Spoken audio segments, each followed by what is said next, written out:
साथ बदलते भारत की शान।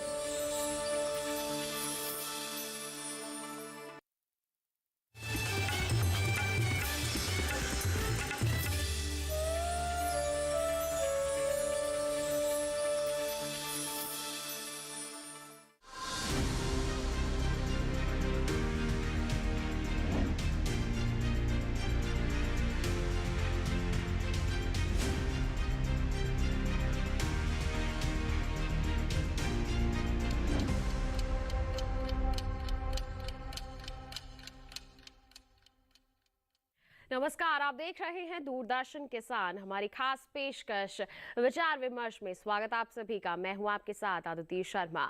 हमारे इस कार्यक्रम में हम किसान उत्पादक संगठन पर एक सीरीज चला रहे हैं। जी हां, किसान उत्पादक संगठन और साथ ही साथ संबंधित जो विषय हम शामिल करते हैं उसके प्रति हम आपको जागरूक कर रहे हैं। तो बता दें, आज के हमारे इस कार्यक्रम में हम बात करने वाले हैं एफपीओ और मोटा अनाज की। श्री अन्न की बात हम यहाँ पर करेंगे। अंतर्राष्ट्रीय मोटा अनाज वर्ष चल रहा है। हमारे देश ही नहीं बल्कि विश्व भर में मोटे अनाज की खेती को बढ़ावा दिया जा रहा है। और साथ ही साथ आपको बता दें कि हमारे देश में जैसे जैसे मांग बढ़ती जा रही है, हमारे किसानों का रुझान भी इसकी खेती की ओर बढ़ रहा है। अब खेती की ओर रुझान तो बढ़ा रहे हैं, साथ ही साथ अगर एफपीओ से भी जुड़ जाए तो देखिए कितना फायदा मिल सकता है हमारे किसानों को, और ऐसा कुछ किसान कर भी रहे हैं। तो आज इन्हीं विषयों पर हम विचार विमर्श करेंगे। कैसे हमारे किसान उत्पादक संगठन से जुड़कर फायदा ले सकते हैं, मोटे अनाज की खेती से जुड़कर लाभ ले सकते हैं, और अगर दोनों को मिला दिया जाए तो फायदे को दोगुना भी कर सकते हैं। तो इसी विषय पर होगा विचार विमर्श। बता दें, चर्चा करने के लिए हमारे साथ हमारे विशेषज्ञ उपस्थित हैं। सबसे पहले परिचय करवा देते हैं। हमारे साथ यहाँ पर डॉक्टर निर्मल चंद्र जी उपस्थित हैं। बता दें, ये प्रधान वैज्ञानिक है IRI पूसा नई दिल्ली में। और साथ ही साथ हमारे साथ डॉक्टर विमल पंत जी भी उपस्थित हैं यहाँ पर। ये सह प्राध्यापक हैं निफ्टम सोनीपत में। और हमारे साथ एफपीओ मेंबर भी उपस्थित हैं रवि कुमार कटारिया जी, जिनके एफपीओ का नाम है भूमित्र, और ये शामली उत्तर प्रदेश में क्रियान्वित किया जा रहा है। आप सभी का बहुत बहुत स्वागत करना चाहूंगी मैं कार्यक्रम विचार विमर्श में। तो आज के हमारे इस कार्यक्रम की चर्चा की शुरुआत करें। सबसे पहले आइए दिखा देते हैं आपको हमारी एक विशेष रिपोर्ट।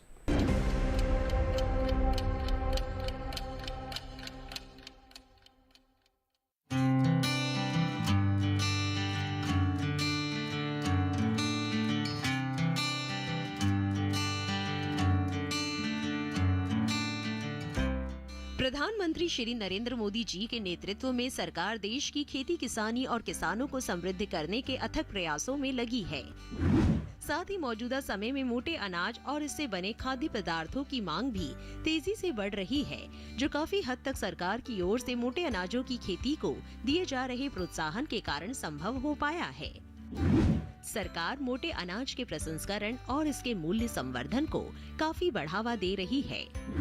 किसानों को ज्यादा से ज्यादा फायदा हो, इसके लिए सरकार का जोर किसान उत्पादक संगठन बनाने पर भी है। इसी क्रम में सरकार ने 2023-24 तक देश भर में 10,000 नए कृषि उत्पादक संगठन स्थापित करने का लक्ष्य रखा है। एफपीओ छोटे और सीमांत किसानों व उत्पादकों को उनके उत्पादों की बेहतर कीमत दिलाने, परिवहन लागत कम करने और पूर्ण उत्पादकता को बढ़ाने में मदद करते हैं। किसान उत्पादक संगठन का मकसद उत्पादकता, बाजार पहुंच, प्रसंस्करण और निर्यात को बढ़ावा देना है। बहुत से ऐसे किसान उत्पादक संगठन हैं जो मोटे अनाज की खेती और इसके प्रसंस्करण से जुड़े हुए हैं। सरकार भी इस काम में सहायता दे रही है। इस क्रम में मिलेट गिव अवे की शुरुआत भी की गई। मिलेट गिव अवे सरकार के केंद्रीय कृषि और किसान कल्याण मंत्रालय द्वारा प्रवर्तित एक सोसाइटी और लघु किसान कृषि व्यवसाय संघ द्वारा चलाया जा रहा एक विशेष विपणन अभियान है। इस अभियान के तहत SFAC का मकसद देश के छोटे और सीमांत किसानों की सहायता करने के उद्देश्य से सीधे FPO किसानों से खरीदारी को बढ़ावा देना है। इसी तरह मार्च 2021 में बनी हुलसूर महिला किसान मिलेट प्रोड्यूसर कंपनी लिमिटेड फसल की खेती, बागवानी, किसानों को सहायता और सेवाएं प्रदान करने में शामिल है। FPO के परिणाम स्वरूप कर्नाटक के हुलसूर ब्लॉक के किसानों की जीवन शैली में बदलाव आए हैं। FPO में शामिल होने से पहले किसान खेती के पारंपरिक तरीकों का उपयोग करके विभिन्न फसलों की पारंपरिक किस्मों की खेती करते थे। एफपीओ ने मोटे अनाजों को इन किसानों के फसल विभागों में नई फसल के रूप में जोड़ा। एफपीओ ने अपना खुद का इनपुट शॉप भी स्थापित किया है, जहां सदस्य कम कीमतों पर उच्च गुणवत्ता वाले बीज, उर्वरक और अन्य इनपुट खरीद सकते हैं। एफपीओ का एक कस्टम हायरिंग सेंटर भी है, जहां किसान कृषि मशीनरी किराए पर ले सकते हैं। अच्छी कृषि पद्धतियों के परिणाम स्वरूप एफपीओ किसानों की औसत फसल उत्पादकता में 30 से 50% की वृद्धि हुई है।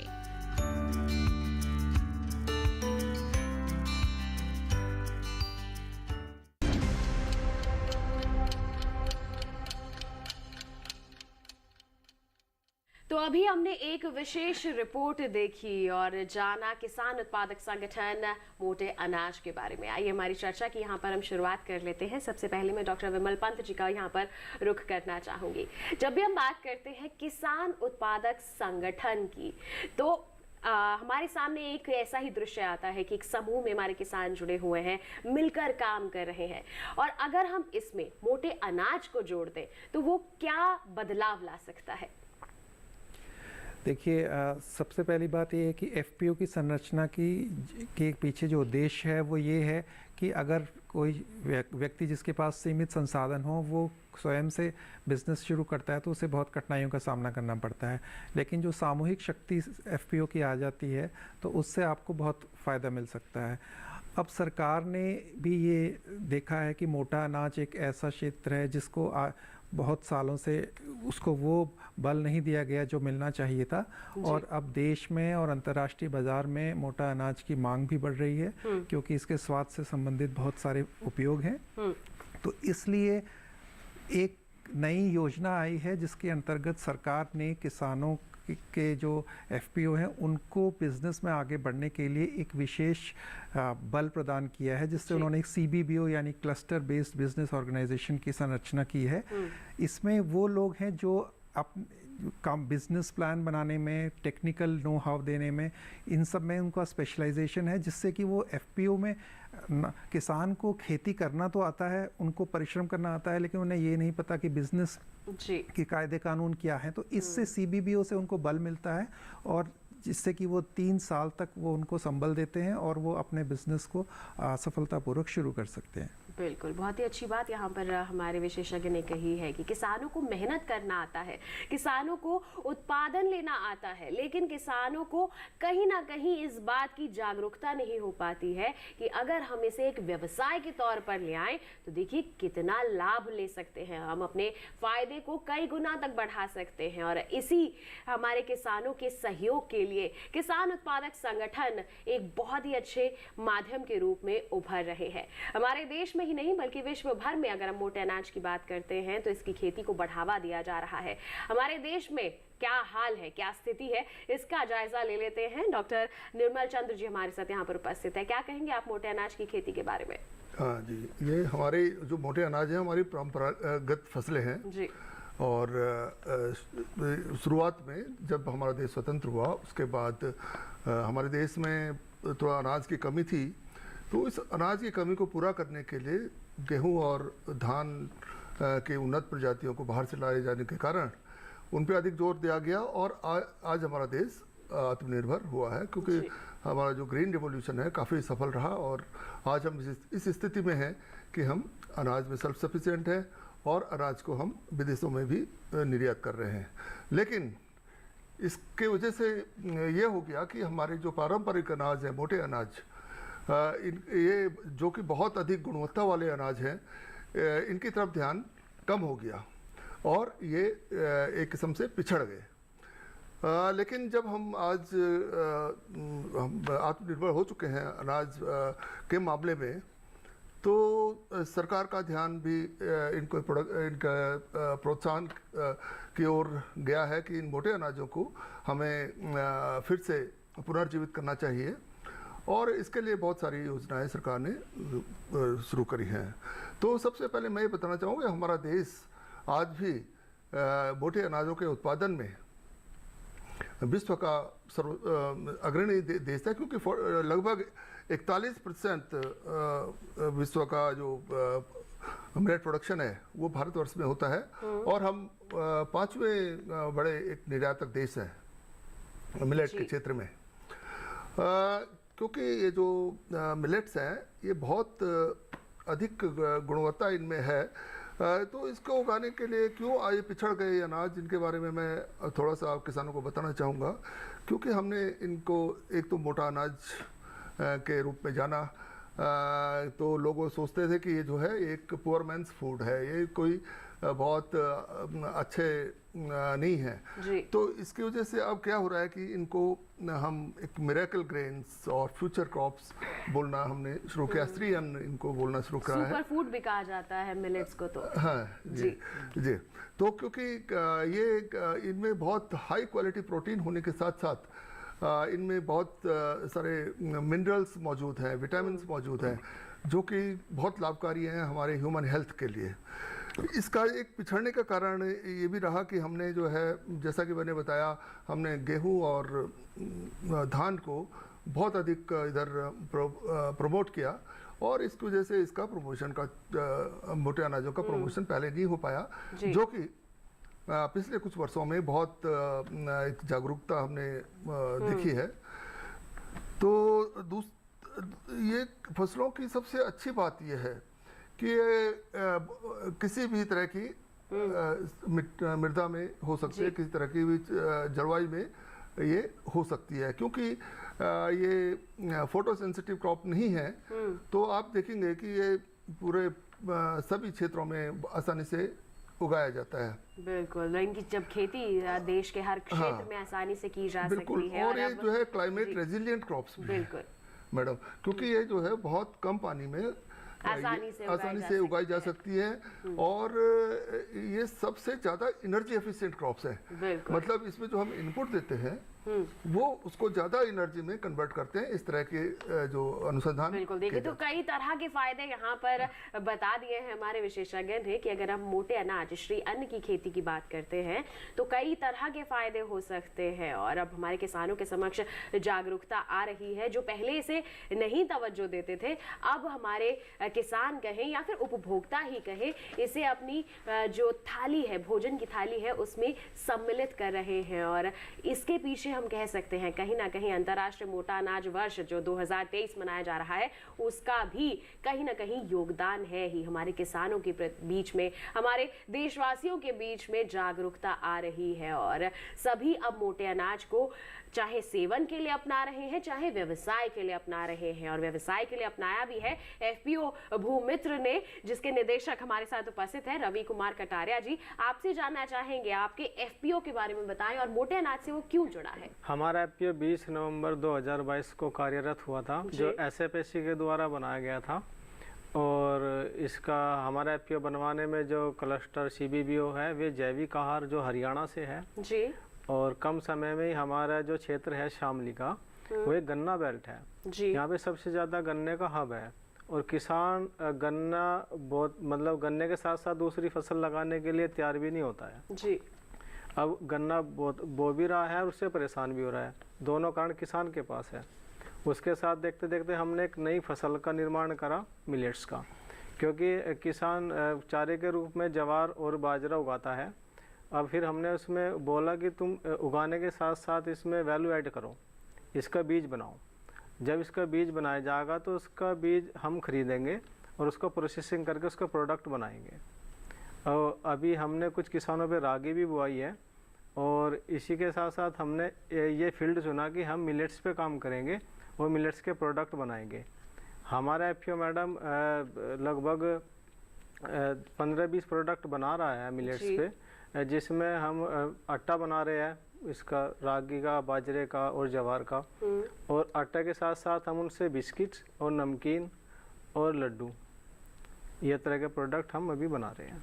बिल्कुल। तो देखिए, इन्होंने तो जो समस्या इनके क्षेत्र में आती थी, गन्ने की बेल्ट है इनके क्षेत्र की, वहां पर ज्यादा फायदा नहीं मिल रहा था। ऐसे में लोगों को यहाँ पर प्रोत्साहित किया गया कि मोटे अनाज की खेती को अपनाइए, किसान उत्पादक संगठन से जुड़िए, और अब जैसे ये उत्पाद तैयार कर रहे हैं, बिकवाली करके अच्छी आमदनी भी अर्जित कर रहे हैं। पूरी कार्य प्रणाली के बारे में इनसे समझेंगे, लेकिन यहाँ पर मैं डॉक्टर विमल का रुख करना चाहूंगी। जब किसान उत्पादक संगठन बनाना चाहते हैं और निश्चय कर लेते हैं कि हमें इस दिशा में आगे बढ़ना है, तो निफ्टेम की क्या भूमिका रहती है उसमें?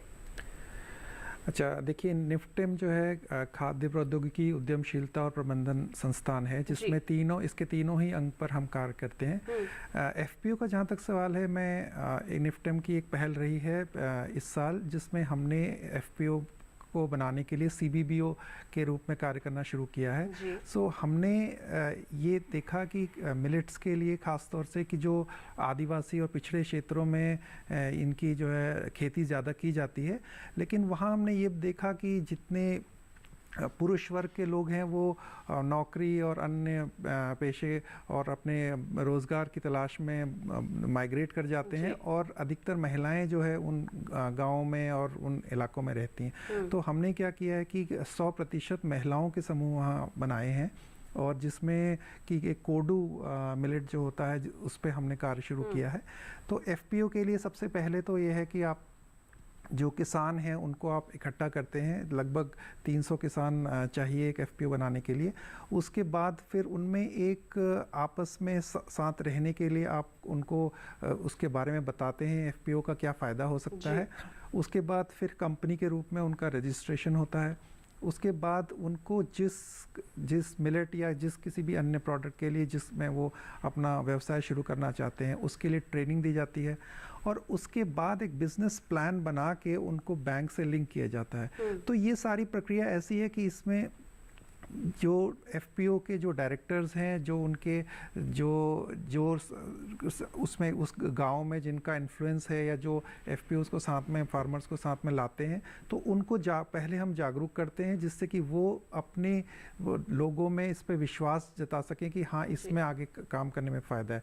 और संस्थान के रूप में जहाँ तक निफ्टेम का सवाल है, कि वो तो निफ्टेम ने मिलेट से संबंधित बहुत सारे प्रोडक्ट्स बनाए हैं, जिसमें कुकीज़ हैं, ये ब्रेड हैं, और भी कई सारे प्रकार के प्रोडक्ट्स बनाए गए हैं जिनकी रेसिपीज़ हमारे पास हैं, और जो भी इच्छुक किसान या एफपीओज़ उनको अडॉप्ट करना चाहें तो वो हम उन्हें दे सकते हैं। इसी तरह पीएफएमई स्कीम के अंतर्गत भी निफ्टेम ने जो है किसानों को ट्रेन करने के लिए, रेसिपीज़ बनाने के लिए बहुत सारे डीपीआरस भी बनाए हैं जो अपने वेबसाइट पर लोड किए हैं। तो ये सारी, और इसके अलावा निफ्टेम में ट्रेनिंग का भी एक स्कोप है, जिसमें हम किसानों को निफ्टेम संस्थान में बुला के भी ट्रेनिंग करते हैं, और कई बार हमने गाँव में जाके, और उधर भी हमारा जो एक विलेज अडॉप्शन प्रोग्राम निफ्टेम का होता है, तो उसमें हमने गाँव में जाके भी किसानों को प्रशिक्षण देने का कार्य किया है। बिल्कुल। तो निफ्टेम की हम यहाँ पर कह सकते हैं काफ़ी अग्रणी भूमिका है। हमारे किसानों को आगे बढ़ाने में निफ्टेम अच्छी भूमिका निभा रहा है, और हर कदम पर एक सहायक के तौर पर उनके साथ खड़ा हुआ है। मिलेट्स, हम बात कर रहे हैं मोटे अनाज की। इसकी खेती अगर हमारे किसान करते हैं तो फ़ायदा होता है, और इसके प्रसंस्कृत उत्पाद बनाकर बिकवाली करते हैं तो और भी ज़्यादा फ़ायदा बढ़ जाता है।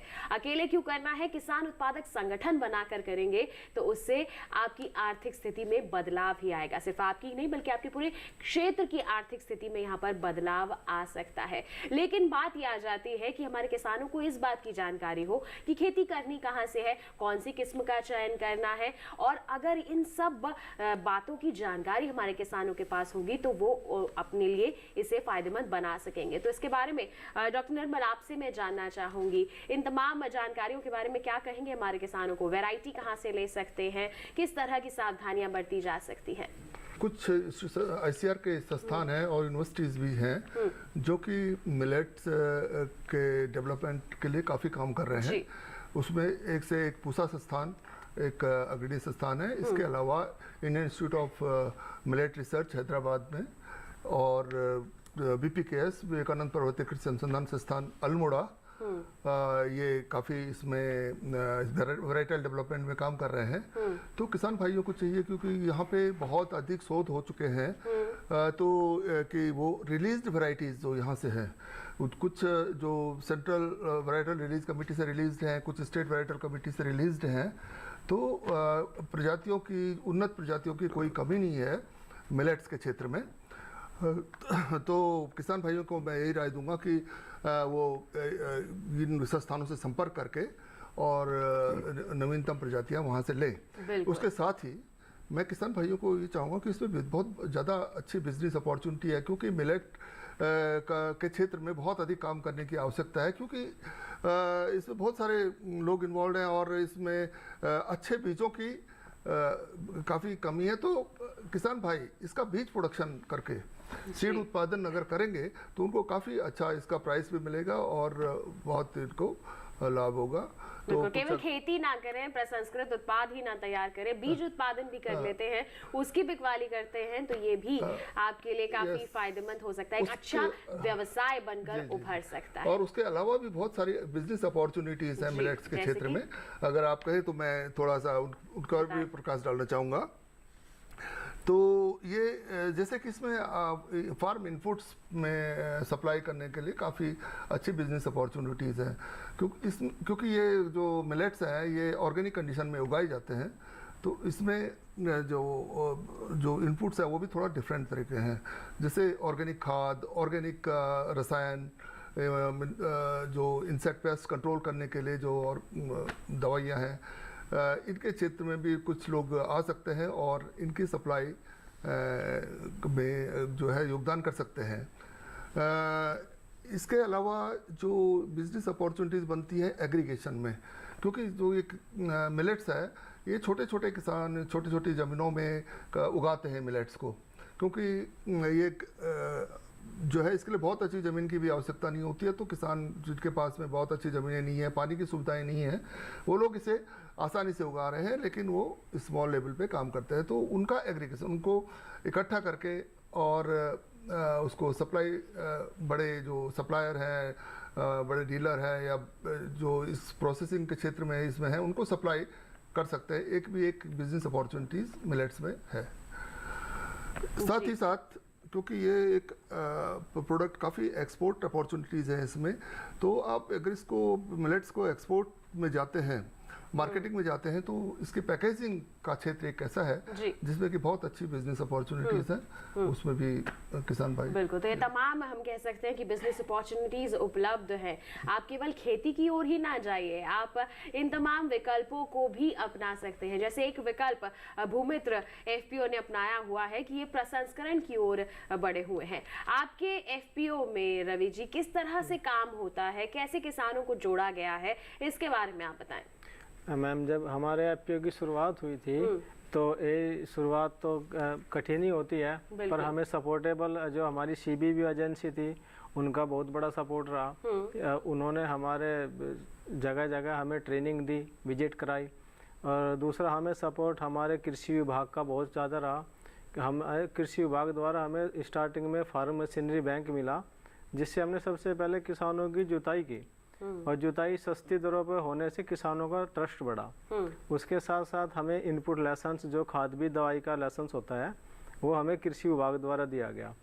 उससे किसानों को गांव में ही दवाइयाँ सस्ती और अच्छी मिलने लगी, क्योंकि किसानों को बाजार जाते थे तो वहाँ पे किसानों को ज़रूरत से ज़्यादा दवाइयाँ दी जाती थी और वे भी लोकल होती थी, तो किसानों कहीं ना कहीं वहाँ पे नुकसान हो रहा था। और जैसे हमने इसमें बताया, फार्म मशीनरी बैंक से जुताई में भी नुकसान होता था। तो जिस तरह एफपीओ ने धीरे धीरे उस पर काम किया तो किसानों को उस पर ट्रस्ट बढ़ने लगा। फिर कृषि विभाग द्वारा एक मेंटोर हमें दिया गया, मोहित बाबूजी, जो कृषि विभाग से है, जो एफपीओ के लिए खड़े रहते हैं। क्योंकि जब हम किसानों के बीच जाते थे तो कहीं ना कहीं किसान इतना विश्वास नहीं करते थे। फिर जब कृषि विभाग का आदमी हमारे साथ में गया किसानों के बीच, तो किसानों का विश्वास बढ़ा। तो ऐसे विश्वास बढ़ते बढ़ते आज हमारे किसान शेयरधारकों की संख्या 300 से ज़्यादा हो चुकी है। बिल्कुल 300 से ज़्यादा किसान आपके क्षेत्र में आपके एफपीओ से यहाँ पर जुड़ चुके हैं और देखिए किसान उत्पादक संगठन का हिस्सा बनकर वो आगे बढ़ रहे हैं। जैसे इनके क्षेत्र में डॉक्टर विमल किसान आगे आए हैं, किसान जागरूक हुए हैं और एक किसान उत्पादक संगठन का हिस्सा बने हैं।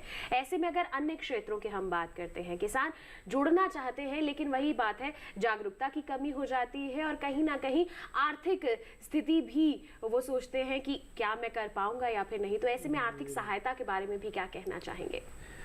अच्छा, देखिए ऐसा है, सरकार ने अभी जो 10,000 एफपीओ बनाने की जो योजना बनाई है वो बहुत अच्छी है, क्योंकि उसमें सबसे पहले तो ये है कि सरकार के पूंजीगत जो लाभ है वो दे रही है। सरकार की तरफ से 15 लाख तक का कंट्रीब्यूशन किया जाता है पूंजी में और 6 लाख रुपए तक का वो मैनेजमेंट एक्सपेंसेस भी दे रहे हैं।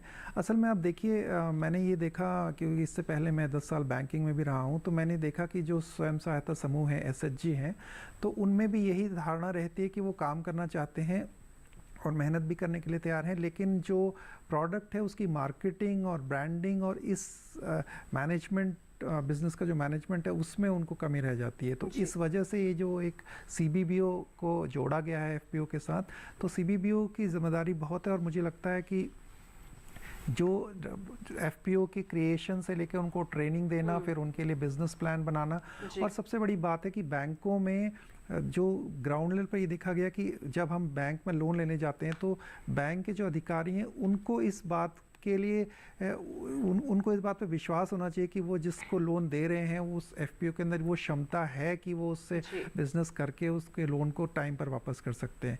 तो जैसे अभी पीएफएमई स्कीम है जिसमें आपको 35% तक कैपिटल सब्सिडी दी जाती है, या ये एक जो एग्री इंफ्रा फंड है जिसमें ब्याज पे जो है राहत दी जाती है, और बहुत सी जैसे नाबार्ड की एक संस्था है नैब किसान जिसमें आप प्रोजेक्ट कॉस्ट की 85% तक आपको ऋण दिया जाता है। सो मुझे लगता है कि प्लेटफॉर्म या सहायता के लिए जो जितने भी चैनल्स हैं वो अभी उपलब्ध हैं। बस प्रश्न ये है कि जो हैंड होल्डिंग सपोर्ट हम किसान को देते हैं कि भाई जहाँ पर उनको कोई प्रोडक्ट बनाना है, तो मुझे लगता है शुरू में ये कर सकते हैं कि पहले हम केवल प्राइमरी प्रोसेसिंग पे ध्यान दें कि प्राइमरी प्रोसेसिंग करके हम इसे सप्लाई करें। उसके बाद हम ये हो सकता है कि जैसे आजकल आप स्टार्टअप हैं बहुत सारे जो ये मिलेट या मोटे अनाज से संबंधित उत्पाद तैयार कर रहे हैं, तो हम उनको डायरेक्ट सप्लाई करें। और उसके बाद जब एक ऐसी स्टेज आए कि हाँ हमारा टर्नओवर काफ़ी अच्छा है या हम एक सारे मेंबर्स को हम उसमें जोड़ चुके हैं, तो उसके बाद हम एक अपना ब्रांड जो है बाज़ार में लॉन्च कर सकते हैं। तो धीरे धीरे स्टेप बाय स्टेप अगर करेंगे तो मुझे लगता है कि इसमें सफलता अच्छी मिल सकती है, सफलता अच्छे से मिल सकती है। बिल्कुल, बशर्ते यहाँ पर जागरूकता होनी चाहिए और जागरूकता के लिए ही हमारा ये कार्यक्रम हम आपके लिए लेकर आए हैं ताकि आपको हर बात बारीकी से हम यहाँ रूबरू करवा सके। और भी अहम जानकारी इसी संदर्भ में आगे भी आपसे साझा करेंगे, लेकिन एक छोटे से ब्रेक के बाद कहीं मत जाइए, देखते रहिए हमारा कार्यक्रम विचार विमर्श और बने रहिए दूरदर्शन किसान पर।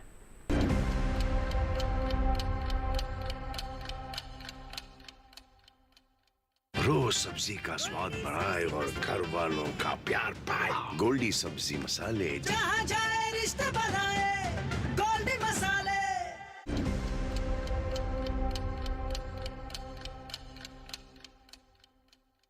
ब्रेक के बाद दूरदर्शन किसान के कार्यक्रम विचार विमर्श में आप सभी का फिर से स्वागत है।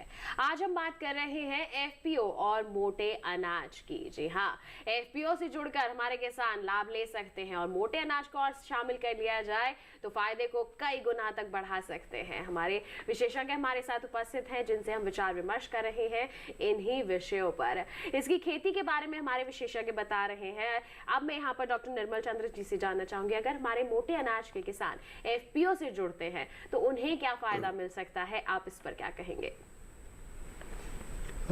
सबसे पहले तो संगठन में शक्ति होती है। अकेला किसान जो है ज़्यादा फ़ायदा नहीं होता है कि अगर आप अकेले काम कर रहे हैं, लेकिन एक संगठन में काम करेंगे तो आपको हर जगह फ़ायदा होगा, क्योंकि आपको जो भी आपके जो संगठन के पदाधिकारी हैं वो आपको के जो इनपुट प्रोक्योरमेंट में और आपके मार्केटिंग में जब जाते हैं तो उनको हर जगह तवज्जो दी जाती है।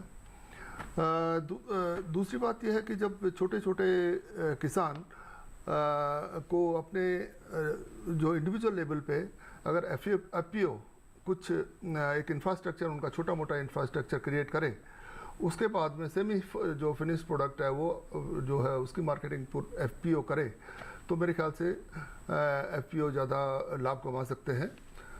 मैं इस मिलेट के क्षेत्र में अगर बात करूं तो क्योंकि किसान छोटे एरिया में आजकल इसको मिलेट की खेती कर रहे हैं, लेकिन इसमें जो प्रोसेसिंग की जो मशीनें हैं, इसके अगर बड़ा प्लांट तो काफ़ी महंगे आते हैं, लेकिन इसमें छोटे छोटे जो मशीनरीज डेवलप की गई हैं वो काफ़ी सस्ती हैं। तो इंडिविजुअल फार्मर्स जैसे थ्रेशर है, तो थ्रेशिंग मशीन जो है जहाँ तक मैं जानता हूँ कि वीपी के अल्मोड़ा में एक स्मॉल स्केल पे काम करने के लिए थ्रेशिंग मशीन डेवलप की गई है, क्योंकि मिलेट्स के क्षेत्र में अभी मशीनरी का उतना ज़्यादा विकास, ज़्यादा काम हुआ नहीं था। तो वो एक पहली मशीन है वो थ्रेशिंग मशीन, उसका नाम जो विवेक थ्रेशर करके है। तो उसको अगर इंडिविजुअल फार्मर्स अपने घरेलू लाइट से जो है वो कनेक्शन से उसको चला सकते हैं, और इस तरह से अगर वो इंडिविजुअल किसान अपने प्रोडक्ट को प्रोसेस करके और तब उसके पास बाद एफपीओ को उसकी मार्केटिंग करे तो काफ़ी ज़्यादा फ़ायदा हो सकता है।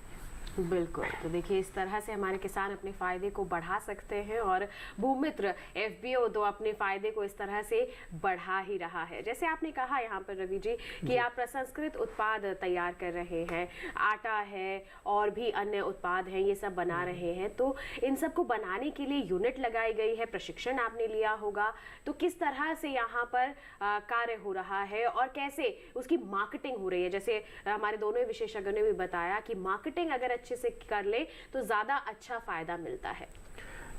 इसमें मैडम हमने ट्रेनिंग कृषि विभाग द्वारा ट्रेनिंग ली जी, और कुछ ट्रेनिंग हमने अपने समूह बनाए हैं गांव में, महिला समूह है उसके, उनको ट्रेनिंग दिलवाई, जो कुछ हैंडमेड प्रोडक्ट भी तैयार करते हैं। अचार मुरब्बा हो गया, मिलेट्स के साथ साथ ये प्रोडक्ट भी तैयार होते हैं, तो उनके साथ मिलकर हम मिलेट्स के प्रोडक्ट तैयार कराते हैं।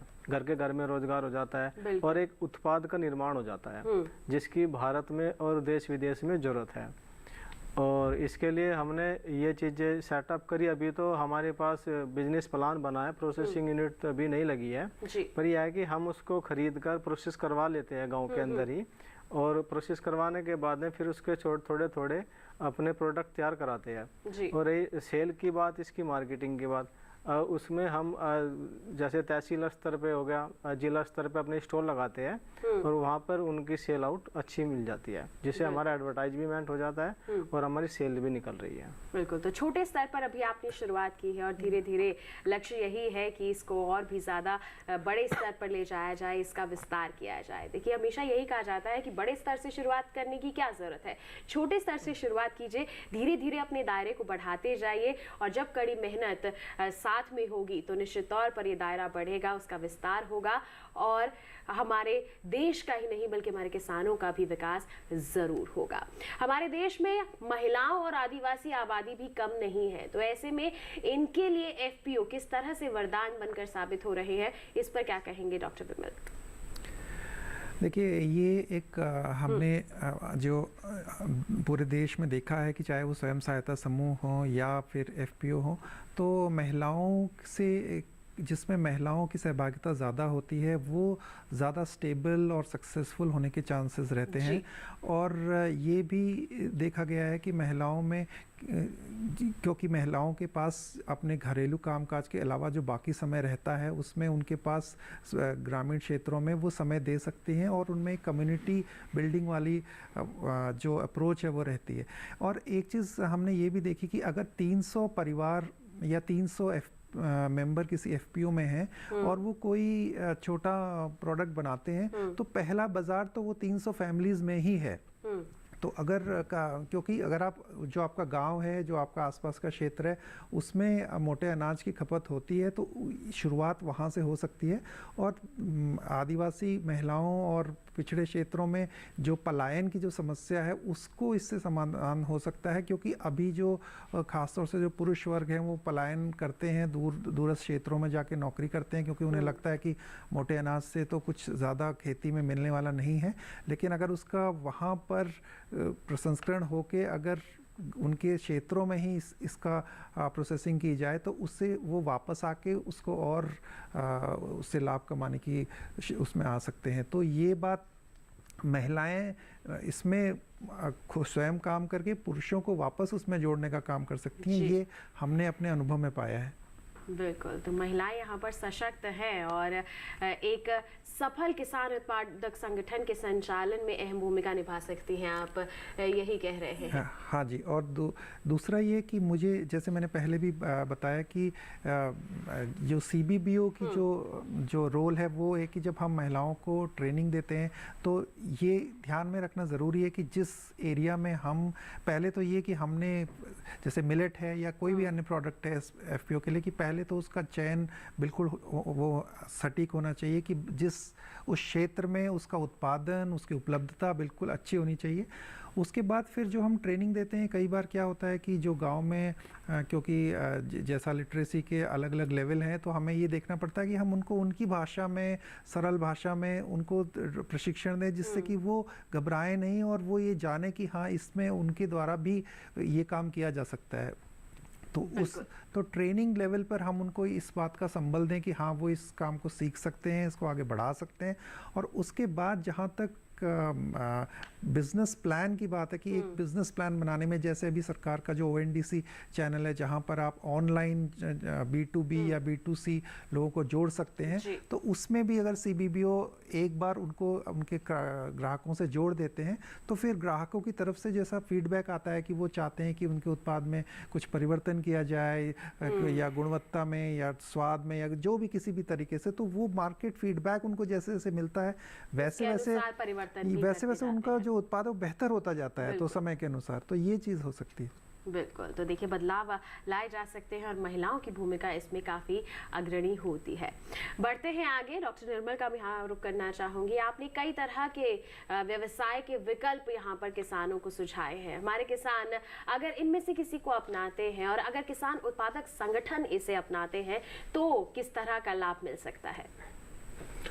मैं तो यही चाहूँगा कि जो किसान उत्पादक संगठन है ये रॉ प्रोडक्ट के बजाय फिनिश्ड प्रोडक्ट और प्रोसेस्ड प्रोडक्ट को बेचें और उसको वैल्यू एडिशन उसमें करें जी। तो जैसा कि मैंने बताया कि इसमें जो काफ़ी बिजनेस अपॉर्चुनिटी, जो इसकी मार्केटिंग जो चेन है, जो वैल्यू चेन है, इसमें हर एक स्टेज पे बहुत सारी बिजनेस अपॉर्चुनिटीज़ हैं।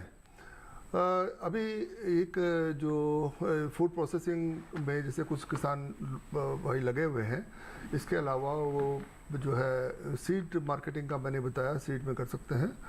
और आजकल एक नया एक सोच विकसित हुई है, क्योंकि हमारा जो बियर इंडस्ट्री है कुछ स्टेट में जहाँ पे एक वो बनता है, तो क्योंकि वो यहाँ इसमें माल्ट बार्ले का इस्तेमाल होता है जो हमारे देश की क्रॉप नहीं है। इसके साथ ही जो मिलेट क्रॉप्स हैं तो वो काफ़ी अच्छा इसमें उनका इस्तेमाल हो सकता है। और इसके अलावा जो ये जो एथेनॉल, जो बायो एथेनॉल प्रोडक्शन है, क्योंकि इसमें ये बायोफ्यूल की तरह भी इनको इस्तेमाल किया जाता है, क्योंकि जितने भी मिलेट्स हैं इनके जो स्ट्रॉ है ये काफ़ी स्वीटनेस इसमें होती है और इसको उस तरह से भी इस्तेमाल किया जा सकता है। साथ ही मैंने बताया कि इसका जो पैकेजिंग के क्षेत्र में क्योंकि आपको किस तरह से इसको मार्केटिंग करना है, एक्सपोर्ट करना है, तो उसमें भी काफ़ी अच्छे बिजनेस अपॉर्चुनिटीज़ हैं। साथ ही जैसे अपने इसका जो इक्विपमेंट्स है, इक्विपमेंट्स इसमें इक्विपमेंट की सप्लाई में एक तो हो सकता है, दूसरा एक इक्विपमेंट के फैब्रिकेशन में भी कुछ लोग जा सकते हैं। बिल्कुल, तो ये तमाम तरह के विकल्प हमारे किसानों के पास, जिनमें से किसी का भी चुनाव किया जा सकता है। और अगर संगठित रूप में हमारे किसान आगे बढ़ते हैं तो देखिए एक व्यवसाय को सफल जरूर बनाया जा सकता है। तो थोड़ी देर पहले हम जैसे जिक्र कर रहे थे यहाँ पर महिलाओं की भूमिका की, एक किसान उत्पादक संगठन यानी कि FPO में, तो भूमित्र FPO में क्या भूमिका है हमारी महिलाओं की, क्या कहेंगे इस पर आप रवि जी? महिलाओं की भूमिका इसमें FPO में है, इसमें 2 महिला बोर्ड ऑफ डायरेक्टर है जी, और उन्हीं के नेतृत्व में सारा काम होता है। बिल्कुल। क्योंकि महिला ही महिलाओं को समझ सकती है और उनको रोजगार देने का काम भी महिला को अच्छी तरीके से पता होता है, और इसलिए ही हमने इसमें बोर्ड ऑफ डायरेक्टर के रूप में महिलाओं को प्रमोट किया है, ताकि महिला आगे आए और इस व्यवसाय को आगे बढ़ाए। इसमें देखा जाए, सर ने बताया वैल्यू एडिशन चेन, अगर हम एग्रीकल्चर के साथ साथ किसानों को एग्री बिजनेस करना सिखा दें तो किसान को दिक्कतें नहीं खड़ी होगी जो दिक्कतें आज किसानों के पास होती है जी। क्योंकि अपनी क्रॉप, अब जैसे एफपीओ 10,000 एफपीओ का निर्माण हुआ है पूरे देश के अंदर, ये 10,000 एफपीओ हर ब्लॉक के अंदर है। अब ये पूरे देश भर में हर कोने में एक एफपीओ परिवार बना हुआ है, और वहाँ पे हर ब्लॉक के अंदर कुछ ना कुछ उनके क्रॉप फसलें होती है। अब ऐसी फसलें जैसे मिलेट्स की है, अब मिलेट सर ने बताया कि मिलेट 40% से भी ज़्यादा होता है देश के अंदर जी। अगर उस मिलेट्स को एक मेजर क्रॉप बनाया जाए, इकट्ठा करके प्रोसेसिंग करके निर्यात किया जाए, अब तो हमारे देश में भी कंज्यूमिंग बढ़ जाएगी जी। क्योंकि अब ये देखो, जैसे फूड प्रोसेसिंग इंडस्ट्री है, अब इसके अंदर अनाज का सबसे ज़्यादा प्रोडक्ट बनता है, चाहे चाइल्ड फूड हो, चाहे बिस्किट हो, चाहे कुछ भी हो, और उसके साथ साथ ये भी तो एक अनाज है। अब इस अनाज को प्रोसेस करके उन्हीं प्रोडक्ट में डाइवर्ट करके अगर परिवारों तक पहुँचाया जाए, ज़रूरतमंदों तक, तो इनसे क्या होगा, इनसे उनके जो खाने वाले के लिए प्रोटीन और पोषक तत्व ज़्यादा हो जाएंगे, जिससे उनकी मात्रा में बढ़ेगी और शरीर को उससे बेनिफिट ज़्यादा मिलेगा। बिल्कुल। तो देखिए, यहाँ पर बहुत ही अच्छी जानकारी हमारे विशेषज्ञ ने दी है कि हमारे किसान किस किस तरह से इसको अपना सकते हैं। मोटा अनाज के प्रति जागरूकता बहुत ज़्यादा आ रही है, लगातार मांग बढ़ती जा रही है, लोग जागरूक हो रहे हैं। तो इसके चलते अगर हमारे किसान इसके प्रसंस्करण को अपना लेते हैं, मूल्य संवर्धन को अपना लेते हैं और संगठित रूप में आगे बढ़ते हैं, तो निश्चित तौर पर सफलता उनको मिलती है। और ऐसे में जब बाजार मांग अच्छी मिलती है तो आर्थिक स्थिति में भी बेहतरी जरूर होती है। इसी के साथ बढ़ते हैं आगे। डॉक्टर विमल, मैं आपके पास आना चाहूंगी। लगातार हम यहाँ पर बात कर रहे हैं कि किसान उत्पादक संगठन है, हमारे किसान उससे जुड़े हुए हैं, महिलाएं जुड़ी हुई हैं। मोटे अनाज को अगर उसमें शामिल कर लेते हैं तो फायदा ही फायदा मिलता है। तो इस पर हम सरकारी योजनाओं के बारे में और ज्यादा जानकारी आपसे लेना चाहेंगे कि किस तरह से सरकारी योजनाओं का लाभ भी हमारे किसानों को, किसान उत्पादक संगठनों को मिल रहा है। अच्छा, इस संबंध में पहले तो मैं ये कहूँगा कि जागरूकता की जहाँ तक बात है वो अब इतनी बढ़ रही है कि जैसे अगर आप अब IRCTC में देखें तो रेलवे में भी का जो मील है उसमें मिलेट की चीज़ों को शामिल किया जा रहा है। बहुत सारी एयरलाइंस जो है अपने मील में मिलेट की चीज़ें डाल रहे हैं। बहुत सी राज्य सरकारों में जो विद्यालयों में जो बच्चों को जो भोजन दिया जाता है उसमें भी मिलेट का, तो सप्लाई साइड में जितना भी बढ़ोतरी होगी उतना इस किसान को और इस पूरी इंडस्ट्री को और इसमें इसकी जो वैल्यू चेन में जो लोग हैं उनको लाभ होगा। अब जहाँ तक बात है कि सरकार की क्या सहायता है, तो सबसे पहले तो जैसे मैंने बताया कि सरकार ने जो ये 10,000 FPO बनाने का जो लक्ष्य रखा है, इसकी जो योजना है उसमें ही सबसे बड़ी चीज़ ये है कि सरकार एक तो पूंजीगत सहायता दे रही है, कैपिटल में सहयोग दे रही है, और दूसरा जब FPO चलाना होता है, जैसे इन्होंने बताया कि निदेशक हैं तो फिर FPO है तो उनका ऑफिस है, तो फिर वहाँ पर आपके पास मार्केटिंग है, अकाउंट्स है, कई सारे तो ऑफिस के खर्चे आते हैं, तो उसके लिए भी 6 लाख रुपए पर प्रतिवर्ष सरकार सहायता दे रही है। तो सफल संचालन के लिए यहाँ पर आर्थिक सहायता मुहैया करवाई जाती है। वो दी जा रही है। और उसके बाद क्या होता है कि जब आपने अगर एक बिज़नेस मॉडल बनाते हैं और आपने ये डिसाइड कर लिया है कि अब हमें मार्केट में ये प्रोडक्ट बनाना है, तो उसके बाद आपको एक प्लांट या एक मशीनरी या एक यूनिट को खड़ा करने के लिए आपको बैंक की सहायता ज़रूरत पड़ती है। तो सरकार ने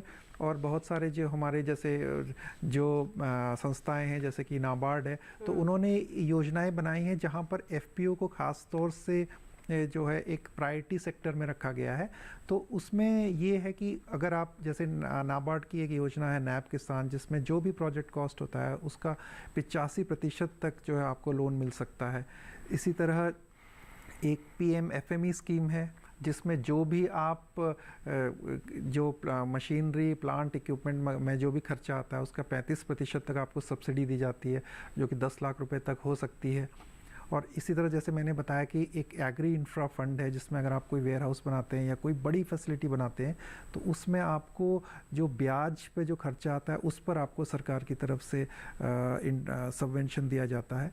तो ओवरऑल ये है कि, और दूसरा जैसे मैंने कहा नैप किसान, उसमें भी जो लोन आपको दिया जाता है उसकी जो दरें हैं वो भी काफ़ी कम होती हैं। और उसमें और सरकार का हमेशा यही वो रहता है कि जो भी, जैसे अगर हम कहें कि एग्रीकल्चर में जो सपोर्ट है वो ही मिलेट्स में, और मिलेट्स में जो एफपीओ आने की वजह से ये है कि जिस भी स्कीम में एफपीओ शामिल हो जाते हैं उस स्कीम में क्योंकि ज़्यादा लोग शामिल हैं और सीबीबीओ का भी प्रभाव है, तो बैंकों को बहुत आसानी रहती है कि वो किसी प्रस्ताव को प्रोसेस कर सकें और वो उस पर अपनी हामी दे सकें।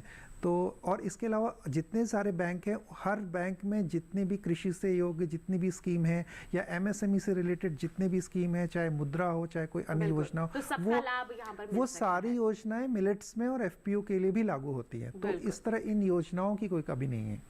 योजनाओं की कमी नहीं है, सरकारी मदद की किसी तरह की कोई कमी नहीं है।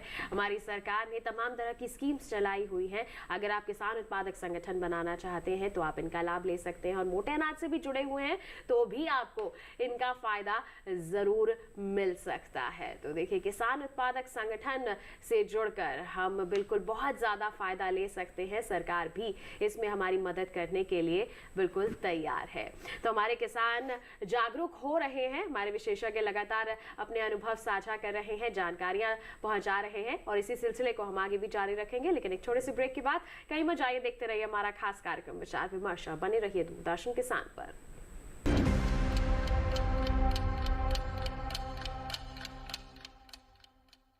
रोज सब्जी का स्वाद बढ़ाए और घर वालों का प्यार पाए। गोल्डी सब्जी मसाले, जहाँ जाए रिश्ते बनाए गोल्डी मसाले।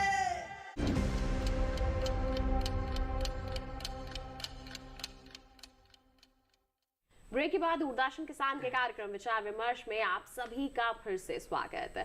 आज हम बात कर रहे हैं एफपीओ और मोटे अनाज की। लगातार हमारे विशेषज्ञ जागरूक कर रहे हैं हमारे दर्शकों को, और ये प्रोत्साहन दे रहे हैं कि हमारे किसान उत्पादक संगठन का हिस्सा बने, साथ ही साथ मोटे अनाज को भी अपनाएं। तो यहाँ पर हमारे एफपीओ के निदेशक महोदय उपस्थित हैं, उनसे मैं जानना चाहूंगी, जैसे आपका एफपीओ है भूमित्र, जैसे आपने जानकारी दी कि लगभग 300 के करीब सदस्य हैं इस संगठन में। अगर और सदस्य इससे जुड़ना चाहें, जैसे आज के कार्यक्रम के माध्यम से ही कुछ लोग जागरूक हो जाएं और आपके एफपीओ का सदस्य बनना चाहें, तो उनको क्या क्या करना होगा? जुड़ने के लिए तो इसमें जुड़ सकते हैं। पूरा ब्लॉक होता है हमारा, जैसे 1 ब्लॉक 1 एफपीओ बना था, एक ब्लॉक में एक एफपीओ भारत सरकार द्वारा बनाया गया था। और जो कि बड़े ब्लॉक होते हैं उसमें एक और एफपीओ बन जाता है, और उनकी क्रॉप दूसरी होती है। जैसे कोई वेजिटेबल्स पे बना सकता है, कोई मिलेट्स पे है, कोई शुगर कैन पे हमारे यहाँ पे बन चुका है। तो उसके लिए किसानों की मैक्सिमम सीमा कोई नहीं होती है, पर जो एफपीओ को ग्रांट मिलती है वो जैसे 15 लाख रुपए की ग्रांट है। अब जैसे हमारे किसान धारकों का एक शेयर का मूल्य 100 रुपये होता है जी, और हम मैक्सिमम उनको 20 शेयर दे सकते हैं, यानी कि 2000 रुपये तक का वे शेयर ले सकते हैं। और ऐसे हम 750 किसान तक तो हमें ग्रांट मिलेगी। अगर जैसे 750 किसान तक तो यहाँ तक तो जुड़ जाएंगे, कोई दिक्कत नहीं है। उससे ज़्यादा किसान जुड़ सकते हैं, कोई इशू नहीं है, पर यह है कि उसमें हमारे साथ बिजनेस कर सकते हैं। और बिजनेस से जो हम प्रॉफिट कमाता है एफपीओ, वो शेयर होल्डिंग शेयर सबका बराबर उतने हिसाब से बढ़ता रहेगा और सबको लाभ मिलेगा। और वही है, देखो संदेश तो यही है हमारा कि सब किसान, अब देश के अंदर छोटे किसान ज़्यादा है, अब इसीलिए उनकी फसल का उनको उचित मूल्य नहीं मिल पाता। अगर एफपीओ के साथ मिलता है तो एक किसान का एक समूह बनता है, एक उनकी ज़मीन का भी समूह बनता है, क्लस्टर बनता है, जो कि बहुत बड़ा होता है, जिससे कोई भी फसल होती है वो ज़्यादा क्वांटिटी में होती है। जब हम उस क्वांटिटी की फसल को या तो मंडी ले जाए, जब भी उसका रेट अच्छा मिलेगा, और चाहे उसको प्रोसेस कर दे तो फिर तो और भी अच्छा मिलता है, उसकी वैल्यू एडिशन हो जाती है जी। और बिजनेस की बात करें, हमारे जैसे एफपीओ है, ये 10,000 एफपीओ हर कोने में एफपीओ बना हुआ है। एक कंपनी है ये भी बहुत बड़ी, और कंपनी से कंपनी हम B2B बिजनेस करें आपस में जी। अब एक एफपीओ के पास जैसे मोटा अनाज है, एक एफपीओ दाल बनाता है, एक एफपीओ चने पे काम करता है, कोई एफपीओ धान पे काम करता है, कोई अनाज पे काम करता है, गुड़ पे काम करता है। इस तरीके से हम एफपीओ टू एफपीओ बिजनेस करें। एक एफपीओ को मिलेट्स देगा, जिसको जरूरत है, जैसे हम मिलेट्स पे काम कर रहे हैं तो हम मार्केट पे निर्भर क्यों रहेंगे जी। अब हमारे किसान मिलेट्स उगाएंगे, ज़्यादा जरूरत होगी तो हम दूसरे एफपीओ से मिलेट्स खरीद लेंगे। हमारे पास में गन्ना होता है, उसके हम बने कुछ उत्पाद या फिर मिलेट्स से बने उत्पाद हम दूसरे एफपीओ को दें जी, उससे बिजनेस भी बढ़ेगा। दूसरा हम जो एफपीओ है वो किसी पर निर्भर नहीं रहेंगे, और जितने भी ग्लोबल मार्केट है सब एफपीओ पे का ही कब्जा होगा, जिससे जो पैसा बाहर गया मतलब तो थर्ड फोर्थ पार्टी यूज करती है, थर्ड पर्सन किसान के पैसे का यूज करता है, मीडिएटर पैसे का यूज करता है, तो वो जो पैसा है वो पैसा सादा किसानों को ही जाएगा। और किसानों की आमदनी का लक्ष्य जो भारत सरकार का बना है दोगुनी करने का, वो सीधा सीधा उनकी 2 गुनी क्या 4 गुनी बढ़ जाएगी, 4 गुनी तक बढ़ सकती है। लेकिन इसके लिए जागरूकता बहुत जरूरी है, किसानों को कदम उठाने की जरूरत यहाँ पर बहुत जरूरी है। डॉक्टर निर्मल चंद्र, क्या संदेश देना चाहेंगे हमारे किसानों को आप? हाँ, मैं तो यही कहूँगा कि हर एक किसान को कुछ क्षेत्र में मिलेट की क्रॉप ज़रूर उगानी चाहिए, और मिलेट्स को उगाने के साथ साथ खुद इसका इस्तेमाल करें, क्योंकि ये एक हमारे जो क्रॉपिंग सिस्टम के लिए एक बहुत ज़रूरी एक फसलें हैं। ये लो इनपुट और हाई प्रॉफिट फसलें मैं इनको कहूँगा, और इससे बहुत ज़्यादा हेल्थ बेनिफिट्स हैं। इसमें बहुत जितनी भी बीमारियां आज हो रही है सभी में ये फ़ायदेमंद है, क्योंकि ये मैंने बताया कि ये बहुत हाई क्वालिटी प्रोटीन इसमें है, बहुत ज़्यादा इसमें कैल्शियम, फास्फोरस, आयरन भरपूर मात्रा में होते हैं, विटामिन्स होते हैं, तो ये सभी के लिए बहुत फ़ायदेमंद है। इसकी जो डिमांड बहुत ज़्यादा है, और इसका जो प्राइस है मार्केट में वो भी दूसरे अनाजों की अपेक्षा बहुत अधिक है। तो किसान भाई इस मिलेट्स को ज़रूर अपना करके और इसका क्षेत्रफल बढ़ाएं और इससे ज़्यादा मुनाफा कमाएं, मैं यही चाहूँगा। बिल्कुल, इसके क्षेत्रफल को बढ़ाएं और इसकी खेती को अपनाकर अपनी आमदनी तो बढ़ाए ही, साथ ही साथ अगर सेवन करते हैं तो स्वास्थ्य को भी बेहतर बना सकते हैं हमारे किसान। अंतिम जो टिप्पणी है डॉक्टर विमल पंत, आपसे लेना चाहेंगे, हमारे दर्शकों के लिए क्या रहेगा आपका संदेश किसान उत्पादक संगठन और मोटे अनाज को लेकर?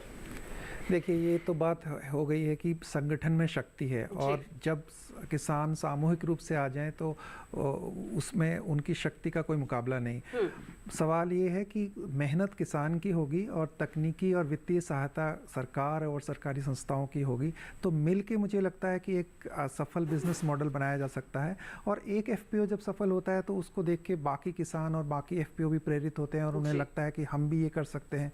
और जब वित्तीय किसी भी परिवार में अगर जब उनकी वित्तीय स्थिति अच्छी होती है तो उससे उनके परिवार का पूरा, बच्चों से लेकर उनकी पूरी, वो हर चीज़ को और आगे बढ़ा सकते हैं। और मुझे लगता है कि मिलेट एक ऐसी चीज़ है, क्योंकि गेहूं और धान में हम एक ऐसी स्थिति पे आ चुके हैं जहां पर अब बहुत ज़्यादा ग्रोथ की गुंजाइश नहीं है, और आगे लगता है कि मिलेट्स एक ऐसा क्षेत्र है जिसमें अगर एफपीओ सामने आए तो वो देश के लिए और अपने लिए एक बहुत स्वर्णिम भविष्य का निर्माण कर सकते हैं। बिल्कुल, तो बहुत ही अच्छा संदेश हम कहेंगे कि हमारे तीनों ही विशेषज्ञों ने हमारे सभी दर्शकों यानी कि आप लोगों तक पहुंचाया है। उम्मीद करते हैं कि अब भी आप जागरूक होंगे और साथ ही साथ किसान उत्पादक संगठन का हिस्सा बनकर एक संगठन के रूप में आगे बढ़कर मोटे अनाज को अपनाएंगे, अपनी आमदनी को दोगुना ही क्यों बल्कि कई गुना तक जरूर बढ़ाएंगे। और इतनी अहम जानकारियां आप तक पहुंचाने के लिए मैं बहुत धन्यवाद देना चाहूंगी हमारे सभी विशेषज्ञों का।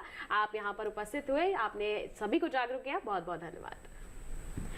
तो किसान भाइयों बहनों, आज के हमारे इस कार्यक्रम में हमने विस्तार से जाना किसान उत्पादक संगठन और मोटे अनाज के बारे में। ऐसी ही अहम जानकारियां अगले अंक में भी आपके लिए लेकर आएंगे, लेकिन उसके लिए करना होगा आपको थोड़ा सा इंतजार। साथ ही आपको बता दें, कोई सवाल है आपके पास, कोई सुझाव है आपके पास, पहुंचाना चाहते हैं हम तक, तो आप हमें ईमेल कर सकते हैं। ईमेल आईडी है विचार-विमर्श 08@gmail.com। इसके माध्यम से अपने सवाल सुझाव आप हम तक पहुंचा सकते हैं। और इसी वादे के साथ कि अगले सप्ताह फिर होगी आपसे मुलाकात, हमें दीजिए इजाजत, लेकिन आप बने रहिए दूरदर्शन के साथ पर। नमस्कार।